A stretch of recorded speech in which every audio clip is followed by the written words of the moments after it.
Hello movie lovers, welcome back to filmy bowl. మన ప్రభాస్ నటించిన కల్కి మూవీలో అశ్వత్థామ నివసించిన పురాతన ఆలయాన్ని చూపించారు కదా. సో ఆ ఆలయం అయితే మన నెల్లూరులోనే ఉన్నట్టు మనకి వార్తలు వినిపిస్తున్నాయి. సో ఆ డీటెయిల్స్ లోకి వెళ్లే ముందు మన ఫిల్మీ బౌల్ ఛానల్ లైక్ చేయండి, షేర్ చేయండి, సబ్స్క్రైబ్ చేయండి.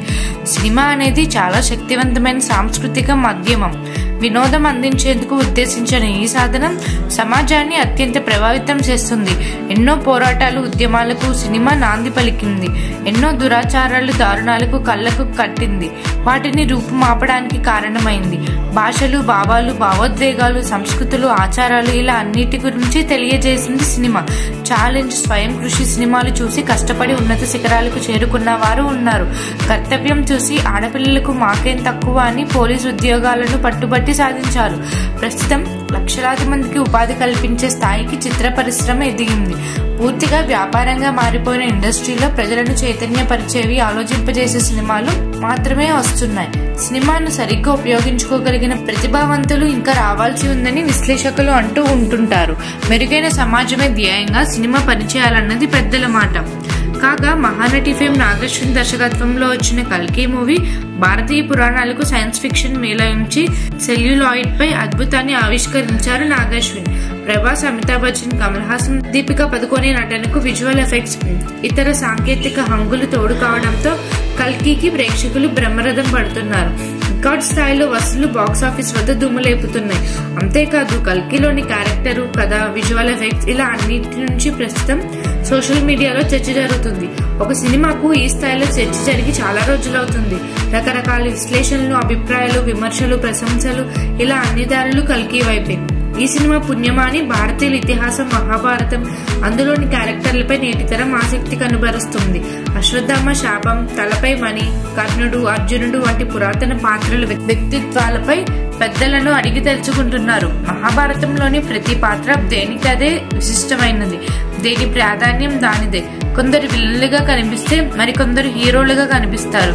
ఎన్నో ట్విస్టులు, భావోద్వేగాలు, ఈర్ష, అసూయలు, రాజతంత్రం ఇలా ఒక సినిమాకు మించిన సరుకు భారతంలో ఎంతో. అందుకే తింటే గారెలే తినాలి, ఉంటే భారతమే వినాలని మన పూర్వీకులు ఎప్పుడో చెప్పారు. ఇప్పుడు కల్కిలో ప్రధాన ఆకర్షణగా నిలిచింది ఓ పురాతన ఆలయం. శాపం తర్వాత ద్వాపర యుగం అంతమైన నాటి నుంచి నేటి వరకు అశ్వత్థామ క్యారెక్టర్ ఈ ఆలయంలోనే ఉన్నట్లుగా నాగార్జున చూపించారు. దీంతో అసలు ఈ ఆలయం కల్పితమా లేక భూమి మీద నిజంగానే ఉందా అని అభిమానులు సెర్చ్ చేస్తున్నారు. అయితే ఈ దేవాలయం భారతదేశంలోనే, అందులోనూ మన ఆంధ్రప్రదేశ్ లోనే ఉంది. శ్రీ పొట్టి శ్రీరాములు నెల్లూరు జిల్లా పెరుమాళ్లపాడులోని నాగేశ్వర ఆలయమే కల్కిలో చూపించిన దేవాలయంగా అందరూ చెబుతున్నారు. పెన్నా నది తీరంలో ఇసుకలో ఈ ఆలయం కూరుకుపోయింది. 2020లో చేజర్ల మండలం పరిధిలోని పెరుమాళ్లపాడు గ్రామంలో ఇసుక కోసం తవ్వకాలు జరుపుతుండగా ఈ దేవాలయం వెలుగులోకి వచ్చింది. స్థానికులు చారిత్రక ఆధారాల ప్రకారం ఈ ఆలయాన్ని పరశురాముడు ప్రతిష్ఠించాడట. 200 ఏళ్ల క్రితం పెన్నా నది వచ్చిన వరదల్లో ఈ ఆలయం ఇసుక బురదలో కూరుకుపోయిందంట. నాగేశ్వర స్వామి ఆలయానికి 100 ఎకరాల మాన్యం ఉందని రికార్డులు చెబుతున్నాయి. దీంతో అధికారులు ఇసుక తవ్వకాలను నిలిపివేసి ఆలయాన్ని రక్షిస్తున్నారు.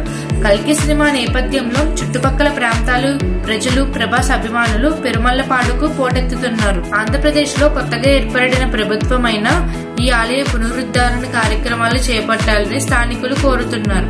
మొత్తానికి ఓ సినిమా కారణంగా ఆలయం ఇప్పుడు అందరి నోళ్లలో నానుతుంది. ప్రభుత్వం కూడా స్పందించి జీర్ణోద్ధరణ పనులు మొదలు పెడితే అంతకన్నా మనకు కావాల్సింది ఏముంది? మరిన్ని మూవీ అప్డేట్స్ కోసం ఫాలో అవ్వండి ఫిల్మీ బౌల్.